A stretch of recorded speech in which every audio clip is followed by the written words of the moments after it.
Lost Boys is one of the most entertaining and polished comedy horror films ever made. To this day, it remains irresistibly watchable and rips along at a roller coaster pace, hosting a cast of characters ranging from amusing and relatable to bloodthirsty and merciless. While it was popular on its initial release, it hasn't given up its massive amounts of charm and sharp filmmaking. Unlike so many other comedy horror films that lean too far to one side, The Lost Boys never veers too hard in either direction, delivering an engaging storyline while dancing between moments of humor and bloody violence. By expertly balancing its two primary tones, the whole movie succeeds in being genuinely funny, but also remains drenched in an eerie, sinister atmosphere, gripping us with a unique mix of styles from the first minute to the last fade-out. Though it's never really a mystery that it's vampires killing people, so much time and effort is dedicated to crafting a well-rounded atmosphere that also never loses sight of its main characters. Near the beginning of the film, Michael and Sam split off into separate stories, treating the audience with tones of both humor and tension. On one hand, the idea of vampires inhabiting Santa Carla is made to look absurd, with Sam meeting the Frog Brothers. Then we see the first brush between Michael and David. As Michael's ego drags him out to race with David and the others, there's a growing sense he's being led into a high-speed trap. The vignetted shots close in around him, the fog thickens, and suddenly he's face to face with real danger. Once inside the group's lair, things become more menacing, as he and even reality itself are at David's mercy. Just as David distorts Michael's perception by turning the ordinary into the grotesque, it's revealed that he also seeks to corrupt his virtue. Drink some of this, Michael. Be one of us. Across the entire movie, the two brothers' character arcs move perpendicular to one another. Michael falls from grace and must climb back to retribution, whereas Sam starts as an innocent kid, but learns to mature in the face of real horror. If something happens down there, I'm not gonna have the strength to protect you. Well, this time I'll protect you, bud.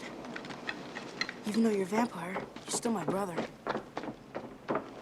While sometimes the film does show its age and not every single reference or scare works, the actors bring such a humanity to their roles and remain relatable even when things get crazy near the end.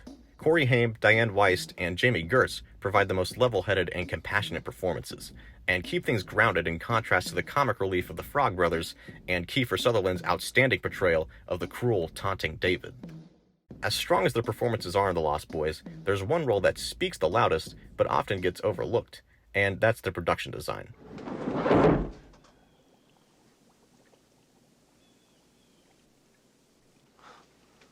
Bo Welch, who shaped the looks of so many other classics, provides a masterful touch to the sets that lends such focused and yet nuanced feelings to each location. The Vampire's Cave is this dilapidated and yet grandiose chamber that is chilly and ethereal, but also homely and lived in. The Weird Old Grandpa's house feels exactly like a Weird Old Grandpa's house, kind of rustic and cool, but at the same time eccentric and bizarre. Even exterior locations are transformed into unforgettable set pieces, often stripped down to highlight one specific feeling, a dread-filled adrenaline rush.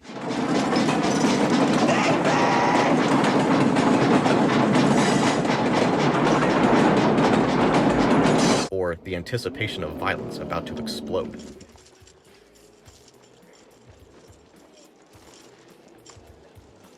So many elements of Santa Carla play on a central notion of inversion. It's a fun beach town, but also the murder capital of the world. The boardwalk at first appears to be a playground filled with rides and games, but after nightfall, it's a slaughterhouse. The whole film has this underlying dichotomy between pure, childlike whimsy and predatory, vicious evil, from the characters to the sets themselves. There are all these small touches, posters of missing children scattered between arcades and comic book stores, the sharp edges of antlers and bone in an otherwise welcoming household. These details combine to produce an alluring and at the same time nervous effect, leaving us in constant anticipation. Will we laugh next, or jump? The Lost Boys also excels at keeping an energetic pace while still carving out time for silence and scares. In the first 20 minutes, we go from introducing all the main characters, getting our first teaser of a kill scene, establishing interest in Michael's relationship with Star, and end on an action beat as Michael and David race towards the bluff together.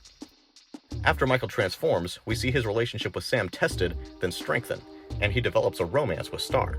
After this somewhat heavier section of the film, we get comic relief with the dinner scene and the Frog Brothers. It's a welcome diversion before the 1 hour mark, when, although we've seen hints of David's callousness, He shows Michael and the audience the true nature of his brutality. It's the first real kill scene.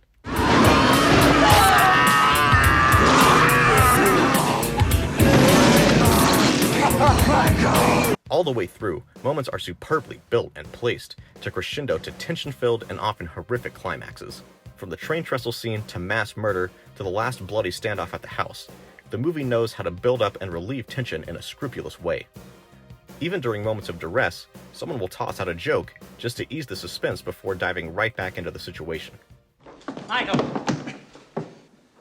you know the rule about filling up the car with gas when you take it without asking? No, Grandpa. Well, now you do. Just as it did in 1987, The Lost Boys stands as a stellar example of what a finely tuned comedy horror film can be. It's clever, bloody, and endlessly entertaining, thanks to great performances set amongst a skillfully crafted and engrossing world.